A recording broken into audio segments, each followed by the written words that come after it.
میری کلاسز میں آپ لوگوں کا بہت بہت خوش آمدید۔ آج ہم کلاس 12 والوں کے لیے آپ کہکشاں اردو کی بک کا چیپٹر 2 لے کر آئی ہوں، پوری مکمل ایکسپلینیشن پورے تفصیل کے ساتھ ہم اس ویڈیو میں آپ کو بتانے والے ہیں چیپٹر 2 کو، مٹی کا تیل جو ہے۔ اس میں ہم مصنف کے بارے میں بھی آپ کو بتانے والے ہیں، اور جو مضمون ہے مٹی کا تیل جو خواجہ حسن نظامی نے لکھا ہے، ہم اس کے بارے میں بھی آپ کو 2 پارٹ میں اچھی طرح سے پوری مکمل تفصیل کو بتانے والے، تفصیل کے ساتھ بتائیں گے، ایک ایک پوائنٹ کو سمجھا کر۔ تو پہلی بات سن لیں کہ ٹائمنگ دیکھ کر کے یہ مت سوچا کیجیے کہ ویڈیو بہت لمبی ہے، اگر لمبی ہے تو وہ آپ کے لیے امپورٹنٹ ہے۔ اگر آپ پورا فل ایکسپلینیشن کے ساتھ کسی چیپٹر کو آپ سمجھنا چاہتے ہیں تو تھوڑا سا ٹائم دے دیں جو آپ کے لیے امپورٹنٹ ہے۔ ہم اتنی محنت کر رہے ہیں تو ہمیں بھی تھوڑا سا صلہ دے دیں ویڈیو کو دیکھ کر کے۔ تو چلیے شروع کرتے ہیں۔ سب سے پہلے کہ یہاں پر خواجہ حسن نظامی نے مٹی کا تیل جو مضمون ہے اس کو لکھا ہے، اوکے۔ مٹی کا تیل خواجہ حسن نظامی نے اتنا سمجھ گئے یہ مضمون ہے، اور اس کے جو مصنف ہے وہ ہے خواجہ حسن نظامی۔ خواجہ حسن نظامی مصنف تو مصنف سبھی ہوتے ہیں، لیکن ان کی قسمیں ہوتی ہے کہ کون کیا لکھنے والے ہیں۔ تو خواجہ حسن نظامی مضمون نگارتے تھے، کیا تھے؟ مضمون نگار۔ مٹی کا تیل مضمون تھا، یہ آپ کو پتا ہی۔ مصنف کون تھے؟ خواجہ حسن نظامی۔ خواجہ حسن نظامی یاد رکھیے گا، یہ مٹی کے تیل کے مضمون نگار، جو مٹی کا تیل انہوں نے لکھا۔ پیدائش ان کی 1878 عیسوی میں ہوئی، حضرت نظام الدین اولیاء بستی میں۔ کب ہوئی؟ حضرت نظام الدین اولیاء بستی میں 1878 عیسوی میں ہوئی پیدائش خواجہ حسن نظامی کی، یہاں لکھا ہوا ہے، دیکھ سکتے ہیں آپ، اوکے۔ خواجہ حسن نظامی سید بدر الدین اسحاق تھے، انہی کی اولادوں میں سے تھے، یعنی ان کی اولاد نہیں تھے، بیٹے نہیں تھے، پر انہی کی اولادوں میں سے تھے، ان کے بیٹے کے بیٹے رہے ہوں گے، یا کوئی بھی اس بات کا ذکر نہیں ہے، بٹ کہا گیا ہے کہ یہ انہی کے اولادوں میں سے تھے۔ سید بدر الدین کون تھے؟ بابا فرید الدین کا شکر کا نام سنا ہے، ان کے داماد تھے۔ کون تھے؟ ان کے داماد تھے، اور خادم خاص تھے، ان کے خادم تھے، خاص خادم اور داماد بھی تھے۔ سید بدر الدین تھے کون؟ کس کے؟ بابا فرید الدین کا شکر کے۔ اور سید بدر الدین کی نے حضرت نظام الدین اولیاء کی تربیت میں سید بدر الدین کا بھی کردار تھا، اہم رول تھا ان کی روحانی تربیت میں۔ حضرت نظام الدین اولیاء کی روحانی تربیت میں بابا سید بدر الدین کا بھی کردار تھا، ان کو پالنے پوسنے میں اور تربیت کرنے میں۔ اتنا سمجھ کے سید کے خواجہ حسن نظامی کے والد کا نام کیا تھا؟ عاشق علی۔ کیا نام تھا؟ عاشق علی نام تھا، اور والدہ کا نام سیدہ چہیتی بیگم۔ عاشق علی تھا والد کا نام، اور والدہ کا نام تھا سیدہ چہیتی بیگم۔ اب آتے ہیں کہ والدین، ان کا جو والدین نے ان کا نام کیا رکھا؟ قاسم علی رکھا تھا، قاسم علی۔ والدین نے ان کا نام کیا رکھا تھا؟ قاسم علی۔ اور ان کو مامو جان کیا پکارتے تھے؟ ان کے مامو جو ہے علی حسن کہہ کر پکارتے تھے، علی حسن ان کے مامو پیار سے پکارا کرتے تھے۔ ان کے والدین کا انتقال ہو گیا، کب؟ جب چھوٹے تھے تو ان کے والدین گزر گئیں، تو ان کے بڑے بھائی نے ان کو پال پوس کر بڑا کیا، ان کی کفالت کی۔ کفالت کہتے ہیں پوری ذمہ داری اٹھانا، ان کو پالنا پوسنا۔ تو ان کی کفالت کی، ان کے جو زندگی کا جو پورا خرچ تھا ان کو اٹھایا کون؟ ان کے بڑے بھائی نے۔ کس کے؟ خواجہ حسن نظامی کا خرچ ان کو پال پوس کر بڑا کیا ان کے بھائی نے، یعنی کہ بھائی کی زیر شفقت میں پلے بڑے۔ علامہ اقبال خواجہ حسن نظامی کے نام سے ہی مشہور ہوئے۔ علامہ اقبال ایک گزرے زمانے کے بہت ہی مشہور معروف یہ ہے رائٹر ہے، مصنف رہ چکے ہیں، شاعر رہ چکے ہیں، آپ لوگ کو پتہ ہی ہوگا۔ تو وہ ہر کسی کے مصنف کے بارے میں لکھا کرتے تھے جو مشہور و معروف۔ تو خواجہ حسن نظامی کے بارے میں بھی لکھا، تو ان کو خواجہ حسن نظامی کے نام سے ہی لکھنا شروع کیا علامہ اقبال نے۔ دوسری شادی ہوئی، اب آتے ہیں ان کی شادی۔ خواجہ حسن نظامی کی شادی 2 شادی ہوئی چچا کی بیٹی سے۔ پہلی شادی ہوئی تو ان کی وائف کا انتقال ہو گیا، تو پھر دوسری شادی ہوئی 18 برس کی عمر میں، 18 سال کے تھے تو پہلی شادی ہوئی سیدہ حبیب بانو سے۔ کس سے؟ یہاں پر لکھا ہوا دیکھ سکتے ہیں، کہاں گئے؟ دوسری 2 شادی ہوئی، کس سے؟ 2 شادی ہوئی سیدہ حبیب بانو، یا سیدہ حبیب بانو 18 سال کی عمر میں سیدہ حبیب بانو سے شادی ہوئی۔ یہاں پر علامہ اقبال نے لکھنا شروع کیا، ہمیں یہاں پر یہ بھی منشن کر دیا ہے۔ ماموں نے قاسم علی نام رکھا تھا، کس نے؟ والدین نے، اور یہ انہوں نے رکھا، ماموں جان کیا پکارتے تھے؟ علی حسن۔ والدہ سیدہ چہیتی بیگم یہاں ہے، عاشق علی فادر کا نام ہے، یہ سب چیزیں ہیں آپ دیکھ سکتے ہیں۔ علامہ اقبال نے خواجہ حسن نظامی لکھنا شروع کیا، اور یہاں پر دیکھیے 2 شادی ہوئی تھی چچا کی بیٹی سے۔ پہلی بیوی کا نام تھا، وائف کا نام سیدہ حبیب بانو، یہاں پر لکھا ہوا ہے دیکھ سکتے ہیں۔ اور سیدہ خواجہ محمودہ بانو دوسری وائف ہے، کیا دوسری شادی سیدہ خواجہ محمودہ بانو سے ہوئی۔ انتقال کب ہوا؟ 31 जुलाई 1955 को उनका इंतकाल हो गया। कब हुआ? उनका इंतकाल 31 जुलाई 1955 को हुआ। और उन्होंने उनको दफन कहाँ किया? उसी बस्ती में जहाँ वो पैदा हुए थे, हज़रत निज़ामुद्दीन औलिया बस्ती में इंतकाल हुए, तो वहीं उनको दफन किया गया। और उन्होंने इंतकाल से 50 साल पहले ही अपनी कब्र बनवा ली थी। कहाँ? उसी गांव में जहाँ वो पैदा हुए थे, जहाँ उनकी पैदाइश हुई थी। और उनकी कब्र कब बनवा ली थी? 50 साल पहले, हज़रत निज़ामुद्दीन औलिया बस्ती में। इतना समझ गए। और उसके बाद हम आते हैं, और 50 साल पहले बनवा ली थी, समझ रहे हैं? 50 साल पहले उन्होंने अपनी कब्र खुद बनवा ली थी। अब आते हैं कि सिपारा दिल। सिपारा दिल उनकी ऐसे मजमून निगारी का नमूना है। मजमून जो निगारते, इंशा पर्दाजी कहते हैं बहुत बेहतर तरीके से, इंशा पर्दाजी का नमूना है। बहुत बेहतर तरीके से मजमून लिखने को इंशा पर्दाजी कहा जाता है। यानी वो इतना बेहतर तरीके से मजमून लिखा करते थे कि ये जो है सिपारा दिल उनका एक ये बन गया, मतलब मॉडल बन गया, एक नमूना। उसके बाद आते हैं कि 1857 में उन्होंने 200 से ज़्यादा किताबें लिखी। कितनी? 200 से ज़्यादा। रोज़ नामचे और कलमी चेहरे उनकी किताबों के नाम है। ये उनकी एक तरह से इजाद है। यानी जब स्टार्टिंग में लिखना शुरू किया था तो ये सब किताबें उनकी शुरू की लिखी हुई किताबें, और इनकी इजाद है एक तरह से। ऐसी किताबें बहुत कम लोग मतलब किसी ने नहीं लिखी। बहुत उनकी 1857 में बहुत सारी किताबें पब्लिश हुई, मंजर आम पर आई। उन किताबों में जो उनकी सिपारा दिल है, सॉरी 1857 में बहुत सारी ऐसी किताबें जिनको पढ़ करके दिल तरफ उठता था। यानी क्या?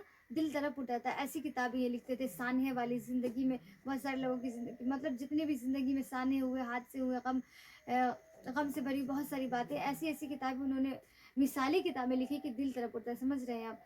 और हज़रत निज़ामुद्दीन औलिया की ज़िंदगी के बारे में भी उन्होंने लिखा, हालात ज़िंदगी पर, जो उनकी ज़िंदगी में माजी में जो बहुत सारे सानहे और हादसे हो चुके थे उन पर भी लिखा। तो उनको किस नाम से लिखा? निज़ाम बंसरी के नाम से। किस नाम से?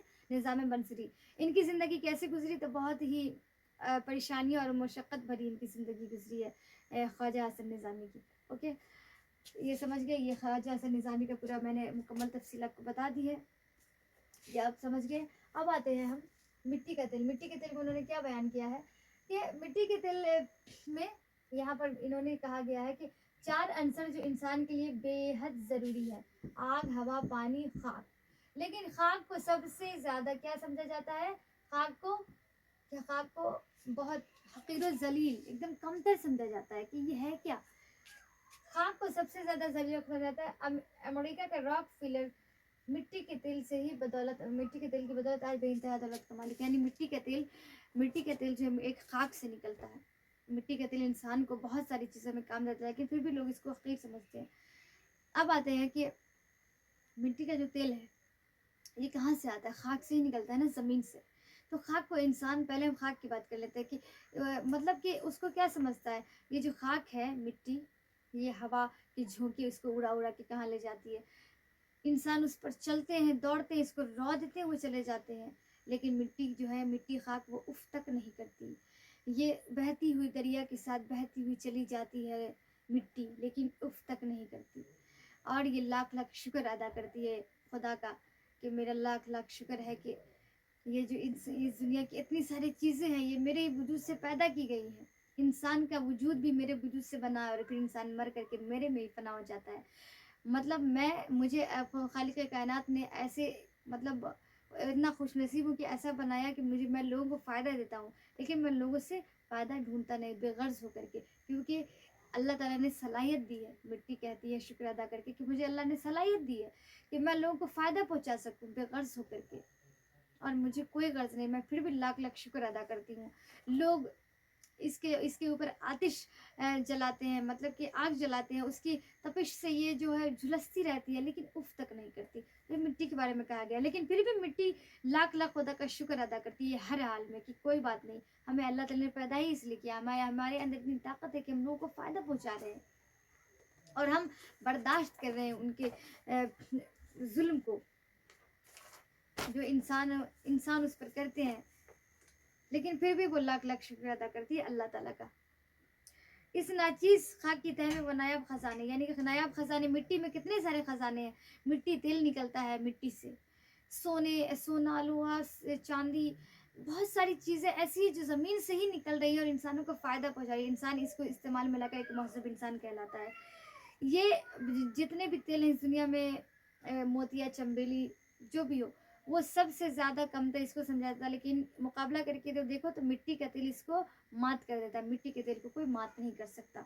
मिट्टी का तेल अभी भी बहुत सारे कस्बे में, बहुत सारे गांव घर में, भले ही अभी मतलब कि ज़माना डेवलप किया है तो इसका जो है वो कम हो गया यूज़ करना, लोग इसको अब अहमियत नहीं देते। लेकिन अभी भी जो बहुत सारी बड़ी फैमिली वाले लोग हैं और lower family, middle class family, अभी भी मिट्टी के तेल का यूज़ होता है। उनके यहाँ मिट्टी के चूल्हे पे अगर खाना बनता है तो मिट्टी का तेल यूज़ होता ही है। उनके यहाँ रातों को लैंप, लैंटर्न या फिर चिराग जलता है तो मिट्टी का तेल यूज़ होता ही है।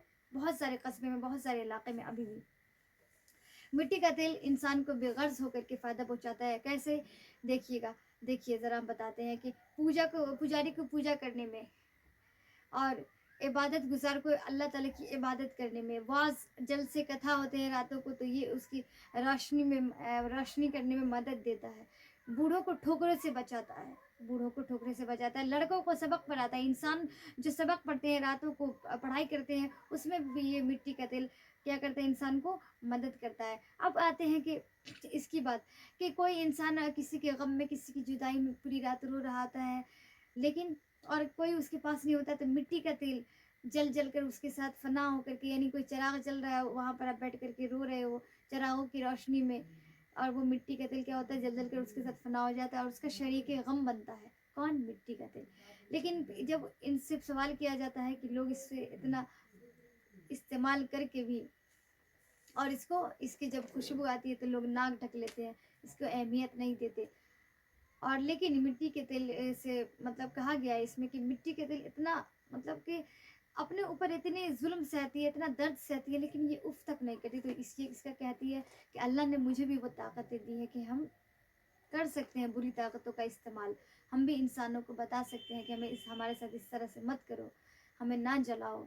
लेकिन ये बेगर्ज है इसलिए कि अल्लाह ताला ने इसे ताकत बख्शी है, और ये इंसानों को तकलीफ़ नहीं पहुंचा सकती। ये किसी को तकलीफ़ पहुंचाए इसे ये बर्दाश्त नहीं। ये इसलिए लोगों को फ़ायदा देती है, और ये सोचती है कि जब हमारे पास अच्छी ताकतें हैं तो हम अच्छी ताकतें इस्तेमाल करें और लोगों को फ़ायदा पहुंचाएं, बेगर्ज होकर के, हमारी वजह से किसी को तकलीफ़ ना हो। इसको कोई गर्ज नहीं कि इसकी रोशनी में लोग गलत काम करें या अच्छा काम करें, इबादत इलाही में मशगूल हो या शराब खोरी करे। इसको बस अपने काम से मतलब है, रोशनी देने से मतलब है। ये इंसानों के किरदारों को नहीं देखती, क्योंकि ये अपनी अच्छाई को जाहिर करना चाहती है, अच्छाई को बताना चाहती है।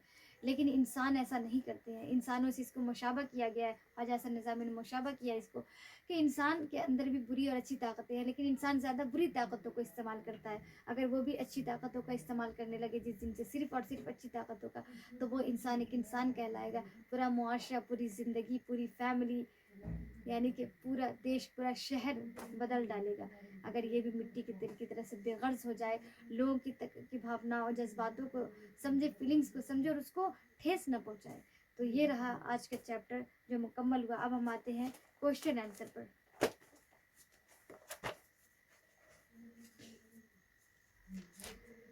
आग, हवा, पानी और खाक में सबसे कमतर किसको समझा जाता है? खाक को। मिट्टी के साथ दुनिया क्या क्या सलूक करती है? तो मिट्टी के साथ दुनिया सलूक क्या करती है? उसके ऊपर चलती है, रौदती है, उसके ऊपर आग जलाकर उसको तपिश से जो है तकलीफ़ें देती है। वो जो हवा के झोंके उसको उड़ाकर यहाँ से वहाँ ले जाते हैं, बहती हुई दरिया उसे यहाँ से वहाँ ले जाती है, लेकिन वो उफ तक नहीं करती। ये सारी बातें करती।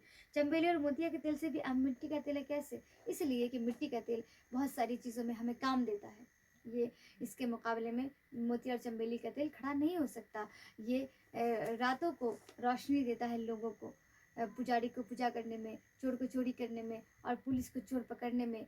लोगों का गमगुसार बनता है रात की तन्हाई में, और जलसे और वाज कते इसी की रोशनी में होते हैं। लड़कों को सबक पढ़ाता है, बूढ़ों को ठोकरों से बचाता है। इतना समझ गए? इसलिए ये अहम है। मिट्टी का तेल देखकर लोग नाक मुँह क्यों चढ़ाते हैं? क्योंकि इंसान की ज़रूरतें अब ये नहीं रही। इंसान ने ज़माना डेवलप किया है, और इंसान के सामने मिट्टी के तेल की जगह बहुत सारी ऐसी चीज़ें आ गई जो इंसान को रोशनी दे रही है। तो इसलिए अब इसकी ज़रूरत नहीं पड़ी। जब ज़रूरत किसी चीज़ की नहीं रहती तो हम उसकी तरफ देखना भी गवारा नहीं करते, है ना। और मिट्टी का तेल तो खैर मिट्टी का तेल है, और इसलिए लोग इसको देखकर नाक बहुत चढ़ा देते हैं। इसकी अब अहमियत नहीं रही, अच्छा नहीं लगता लोगों को। इसका जो स्मेल है, वो इसकी खुशबू। मिट्टी का तेल बिल्कुल बेगर्ज और बेताल्लुक है। कैसे? इसलिए इस तरह से कि इस पर मिट्टी के तेल کے ساتھ بہت سارے مطلب کہ یہ جل جل کر فنا ہو جاتی ہے لیکن اف تک نہیں کرتی. اس کو لوگ جیسے بھی استعمال کرتی ہے استعمال ہوتی رہتی ہے. یہ نہیں دیکھتی کہ کون انسان ہمارا غلط فائدہ اٹھا رہا ہے اور صحیح فائدہ, کون انسان عبادت الہی مشغول ہے ہماری روشنی میں یا ہماری روشنی میں کوئی شراب پی رہا ہے. یہ بس اچھی طاقتوں کا استعمال کرتی ہے, اس لیے بغرض ہے کہ یہ سوچتی ہے کہ ہم سے لوگوں کو تکلیف نہ ہو, ہمارے اندر اچھی طاقتیں ہیں اور ہم اچھی طاقتوں کا استعمال کریں اور اس سے اس کو خوشی ملتی ہے. خالق کائنات نے اچھی اور بری طاقتیں دی ہیں لیکن اللہ تعالیٰ نے کہا ہے کہ آپ اچھی طاقتوں کا استعمال کرو جس سے لوگوں کو فائدہ پہنچے, اس لیے یہ بغرض ہے اور بغرض ہو کر لوگوں کو فائدہ دیتی ہے. تو اتنا سمجھ گئے. مٹی کا تل تمام تلوں سے کیوں بڑھ چڑھ کر ہے, کیوں بڑھ چڑھ کر ہے کیونکہ یہ لوگوں کو کام آتے ہیں. بہت سارے ایسے کام ہیں جو میں نے ابھی آپ کو بتایا ہے. امریکہ کا راک فلر اسی تیل کی بدولت وہ آج بے انتہا دولت کا مالک ہے. راک فلر امریکہ کا ایک بزنس مین ہے. یہ مٹی کے تیل کا چھوٹا سا بزنس کیا تھا, چھوٹے سے بزنس سے وہ بزنس اتنا بڑا ہو گیا آج کے اس انسان کا دنیا کے چند بے انتہا دولت مند لوگوں میں اس کا شمار کیا جاتا ہے, اس انسان کا نام. اتنا سمجھ گئے. یہ تھا آپ کا چیپٹر مکمل, فل ایکسپلینیشن. کوئی چیز اگر کمی رہ گئی ہو تو آپ کمنٹ سیکشن میں بتا سکتے ہیں, ہم پھر سے اس کمیوں کو لے کر آ سکتے ہیں. آئی ہوپ کہ آپ کو سمجھ میں آیا ہوگا. تب تک کے لیے اللہ حافظ. ملتے ہیں پھر ہم نیکسٹ چیپٹر میں کو لے کر کے نیکسٹ ویڈیو میں.